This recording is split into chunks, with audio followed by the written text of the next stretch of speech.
साहेब, ख्रिस्ती समाज एक मोठ्या आशेने तुमच्याकडे पाहत आहे आणि तुमचं आम्हाला मार्गदर्शनाची गरज आहे. ते तुम्ही दोन गोष्टी त्याविषयी आम्हाला मार्गदर्शन करा. आता जे राज्य शासन आहे किंवा केंद्र शासन आहे, RSSचं आहे, त्यांची विचारसरणी जी आहे ती सनातन हिंदू हा जो आहे त्याच्या बाजूची आहे.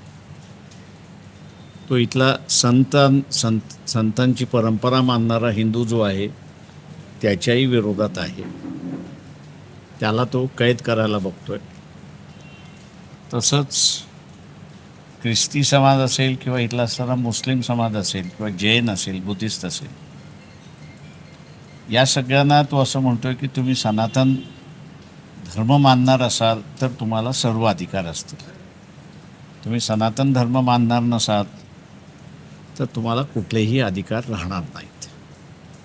अशा ह्या परिस्थितीमध्ये ख्रिस्ती समाजाने सेक्युलर विचार हा देशामध्ये कसा रुजेल या दृष्टीने पावलं टाकली पाहिजेत. कुठल्या तरी एका राजकीय पक्षाच्या पाठीमागे जाऊन हा सेक्युलर विचार टिकणार नाही किंवा रुजणारही नाही. वेगवेगळे राजकीय पक्ष सेक्युलरिझमचा प्रचार करतील त्यावेळेस सेक्युलरिझम वे ऑफ लाईफ होण्याची शक्यता आहे. आणि त्या दृष्टीने असणारा पूर्ण विचार करणं हा भाग आहे. आज जो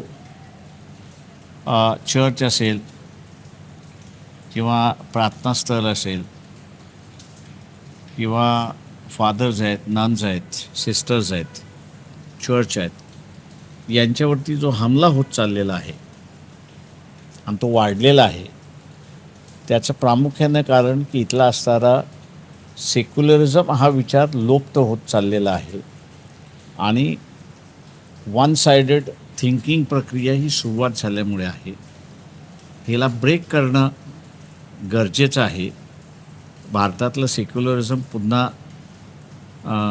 रुजू करायचं आहे आणि तो वे ऑफ लाईफ होईल या दृष्टीने ख्रिस्ती समाज पूर्णपणे आपल्याला झोकून देईल अशी मी अपेक्षा बाळगतो.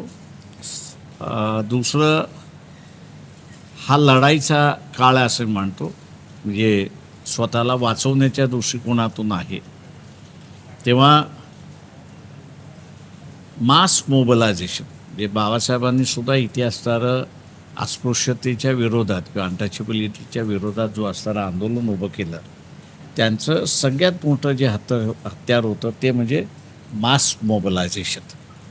मास हा पूर्णपणे आपली एक भाषा बोलत असतो.